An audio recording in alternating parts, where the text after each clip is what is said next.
Hey folks, thanks for watching. If you haven't subscribed to my channel yet, click that little red button below, and if you'd like to be notified of my posts first, be sure to click the little bell and it'll send you a notification as soon as I post.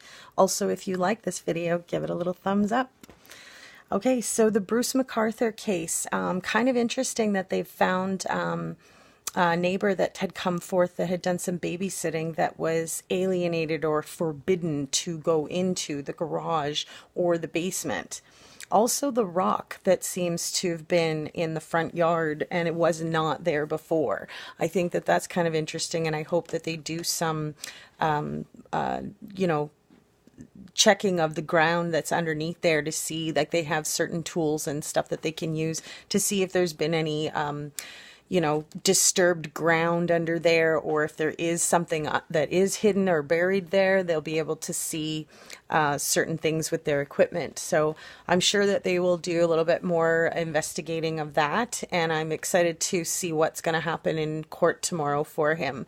I know that the authorities are saying that he's not a serial killer, but when you have 6, 7, 8 victims, I kind of think that that qualifies for a serial killer, and they may be trying to downplay that in order to sort of back themselves up a little bit or make themselves look a little bit better. However, I think that the police maybe did fail a little bit in this area, and they could have done a little bit more than what they did do. So let's stay tuned and see what happens in court for tomorrow. And thanks for watching, folks. Stay safe out there. Bye for now. Church in Wellesley Village, Catherine, lots of anger tonight.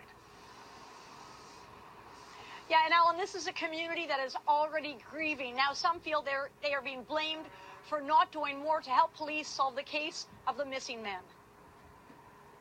We have put resources in play specifically for the missing individuals. Just 1 month before Bruce McArthur was charged with what has since become the largest alleged serial killer investigation in our city's history, Chief Mark Saunders told Global News. There were a lot of things that were swirling out in the public.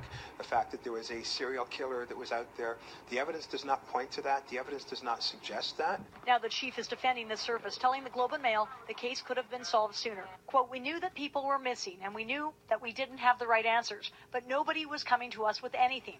Quote, "I've heard a lot of sources say certain things, and had those sources said those things when we had Project Houston, I think there is a very strong potential the outcome could have been different." He's making a bigger divide. He's not taking accountability, and he should resign. This LGBTQ community activist, who knew one of McArthur's alleged victims, Dean Lisowick, is outraged. There's nothing else being talked about in the community right now.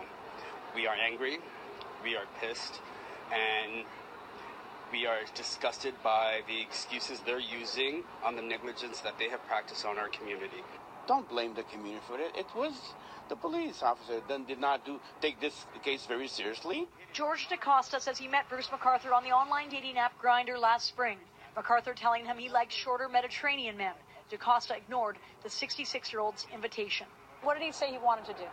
Oh, he would like to, if I'd like to be gagged and cuffed and played with chains, and no way. This is the house in Oshawa where Bruce McArthur lived with his family back in the 1990s. Global News has learned that the homicide unit is now investigating a new tip from a neighbor who says his 14-year-old daughter used to babysit the children, and at the time she was forbidden from going in the basement and the garage. The tipster, who spoke to Global News off camera, says he also told investigators one morning in the late 1990s, before the McArthurs sold the home, he noticed a large rock had been placed on the front lawn, despite the fact back then there was no other landscaping. The rock remains on the front lawn. Police telling Global News they're deciding how to proceed with the premises. George DaCosta says he blocked McArthur, but still feels haunted by the exchange. When this picture came out, I said, oh my God, this is the guy that invited me, So I thought, oh, maybe that's what could happen to me. And we did try to reach out to the chief today, but we're unable to get an interview or clarification on these most recent comments that he gave to the Globe and Mail. As for the mayor, he is defending the chief, saying that he does not believe that Saunders ever meant to victim blame. As for the accused, Bruce McArthur, he will return to a courtroom here in downtown Toronto tomorrow morning, and we will be there. Back to you. Catherine McDonald in the Village for us tonight. Great reporting. Thank you, Catherine.